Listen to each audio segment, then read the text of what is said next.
자, 여러분들 그 문제 푸는 모습을 봤을 때 시험을 보고 난 후에 쉬는 시간 그 20분 되는 시간 동안 여러분들이 유심히 이렇게 관찰을 해봤어요. 그랬더니 두 종류의 어떤 성향을 보이시더라고요. 한 분은 한 성향은 열심히 책을 찾아서 내가 쓴 답이 정답인지 확인하려고 하는 그런 과정에 몰입되어 있는 유형이 있었고, 또 한 유형은 계속 한숨만 쉬더라고요. 그러니까 본인이 생각했던 정답이 아니고 내가 이걸 틀렸다라는 것에 대한 좀 어떻게 표현하면 좀 신세한탄 같은 느낌도 들고 좀 약간 좌절하는 느낌도 들고 그런 느낌이 좀 있었어요. 근데 문제풀이를 하는 이유를 우리가 좀 명확히 알아야 될 것 같아요. 이걸 하는 이유는 이 이유는 좋은 점수를 받기 위한 건 아니죠. 제가 여러분들에게 그 코칭 자료의 목표 점수를 그 다음에 평균 점수 그리고 획득 점수를 이렇게 쓰라고 했던 거는 여러분들이 어떤 구체적인 목표를 가지고 열심히 나아갈 때 거기에 한 발 더 가까워질 수 있기 때문에 목표를 설정하라고 말씀을 드렸던 거고요. 그 과정에 분명 여러분들에게 오게 되는 수많은 어떤 좌절과 어떤 시행착오들이 존재하게 될 텐데 그걸 지금에서 알고 그거를 극복하게 되면 시험 당일날 분명 좋은 점수로 이어질 것이다라는 거죠. 그래서 그때도 말씀드렸던 것처럼 모르는 문제는 다행인 거예요. 지금 풀어보는 게. 그렇지 않아요? 저는 분명히 여러분들에게 말씀드리는 건 제가 시험을 보는 사람 입장에서 그리고 출제자 입장에서 그리고 전 출제를 해왔던 출제진들의 어떤 성향을 제 나름의 어떤 분석력을 통해서 분석하고 가장 근접하게 문제를 내려고 노력을 많이 하겠다라고 말씀을 드렸었고요. 그런 와중에 이제 보이는 문제들이 여러분들이 생각하지 못했던 부분들이 있을 수 있어요. 그렇죠? 그런 부분을 접했으면 알아가면 되는 거잖아요. 그래서 여러분들이 아이템을 하나씩 또 하나 장착하고 시험장에 들어가실 때 좋은 점수로 이어지는 것 아니겠습니까? 그래서 저는 지난주에 어떤 상담을 할 때 어떤 그런 부분을 좀 명심하시고요. 지난주에 상담을 할 때 이제 느꼈던 건 여러분들이 많이 자신감이 없다 이런 느낌 좀 받았고 많이 힘들어한다라는 느낌도 좀 받았고요. 근데 공통적이게도 다 그렇다는 건 아니지만 많은 분들이 자기 자신이 지금 처해져 있는 이 상황에서 앞으로 나아가는 여러분들의 꿈을 이루기 위한 목표를 구체적으로 안 짜고 계시더라고요. 목표는 아주 명확하죠. 뭐예요? 합격이에요. 임용시험 합격. 임용시험 합격인데 여기서 질문을 해야 되잖아요. 어떻게 하면 합격할 건데? 어떻게 하면? 그러면 여러분들의 답변이 뭐였냐면 전부 다 그런 건 아니지만 열심히 최선을 다해서 아침에 일찍 일어나서 저녁 늦게까지 최선을 다해야지. 그럼 어떻게? 무엇을? 이렇게 얘기하면 고개를 절레절레 흔들게 된다라는 거죠. 주관적이에요. 열심히는. 최선을 다하면. 그건 내가 주관적으로 최선을 다하는 것과 다른 사람이 보는 건 달라요. 내가 최선을 다했는데 다른 사람이 보기에도 최선을 다해 보일 수도 있고요. 내가 최선을 다했지만 다른 사람이 볼 땐 뭐 별로 열심히 노력하지 않는 것처럼 보일 수도 있어요. 나 자신도 그래요. 내가 오늘 최선을 다했다고 생각했는데 집에 돌아갈 때 보니까 머릿속에 남아있는 게 아무것도 없어요. 난 오늘 아침에 무엇을 계획하고 나왔을까? 무엇을 생각하고 나왔을까? 도대체 무엇을 이루지 못했고 무엇을 하려고 했을까?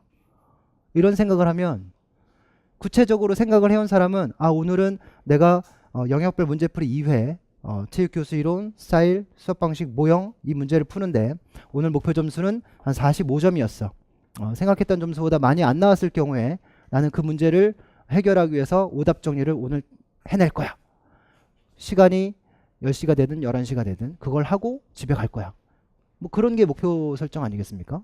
오늘 하루 주말을 이용해서 나는 오답 정리를 마무리하겠어. 그 다음 주 월요일부터는 3회 철학 체육사가 들어가니까 거기에 대한 준비를 할 거야. 뭐 이런 게 뭐 주말 계획이고 다음 주 차주 계획이 되지 않겠어요? 그럼 뭐부터 할까? 뭐 철학부터 하자. 체육사부터 하자. 뭐 언제부터 언제까지는 어떻게 하자. 뭐 전년도 기출문제를 관련 기출문제 찾아보자. 이런 구체적인 계획들이 있어야 되지 않겠습니까? 그래야 꿈에 가까워지는 거죠. 과거 2차 세계대전 이전에 미국에 이런 일이 있었어요.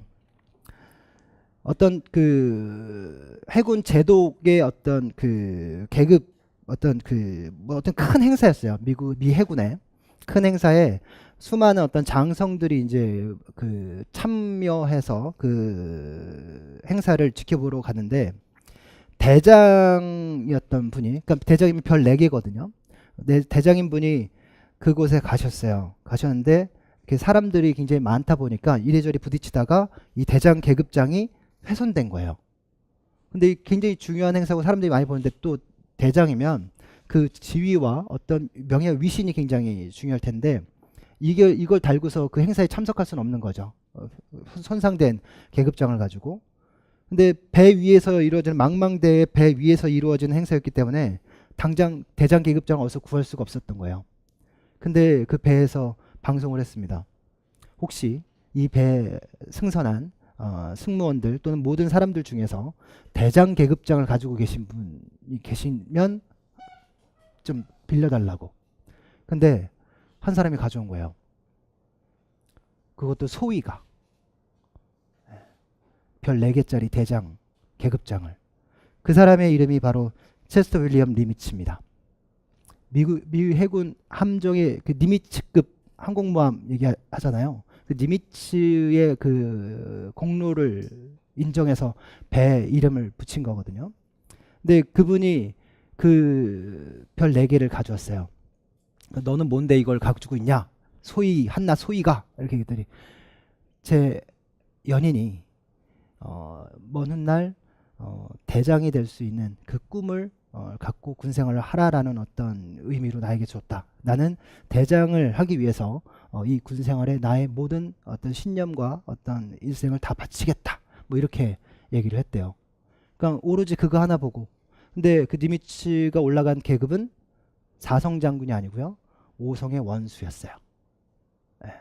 그러니까 별 5개까지 올라갔다는 거예요. 4개를 목표로 했는데 그 이상을 올라갔다는 거죠. 이 얘기는 뭐냐면 자신이 꿈을 이루고 성공한 사람은 예외 없이 자신의 목표를 구체적으로 짠다는 거죠. 네. 구체적으로.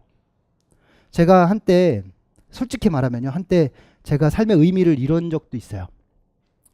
왜 이러냐면요. 한 3, 4년 전인가 우리 시험 문제 유출 뭐 관련 얘기가 나왔을 때 대학에 대한 회의를 느꼈어요. 제가. 그래서 그전엔 목표가 대학 교수가 되는 게 또 하나의 꿈이었었는데 제가 그걸 접었어요. 접으니까 솔직히 이 학원이라는 공간에서의 느끼는 의미의 끝은 그냥 계속 반복이고 여러분들이 합격해서 느끼는 행복감도 여러분들로 끝이지 제가 더 뭔가를 할 수 있는 그게 없더라고요. 성장 동력이 없더라고요. 그래서 다시 설정했어요. 다시 대학 교수로 가야겠어요. 그래서 제가 출제위원이 돼야겠어요. 여기서 내는 모의고사 문제가 아니라 실제 임용시험 문제를 제가 출제해야겠어요. 예. 그래서 그런 구체적인 꿈을 잡았어요. 그러니까 어떻게 또 이제 설정하겠죠. 여러분들도 잡겠죠. 지금 당장의 목표는 임용시험 합격이에요. 뭐 훗날의 목표는 장학사가 될 수도 있고 교장이 될 수도 있고 또 여러분들 뭐 박사가 될 수도 있고 아니면 교육감이 될 수도 있고 아니면 뭐 그 이상이 될 수도 있겠죠. 하지만 그건 그 다음이고 그것이 되기 위해선 지금 임용시험 합격을 해야 되고 임용시험에 합격하기 위해선 무엇을 어떻게 라는 구체적인 계획이 마련되어 있어야 되죠.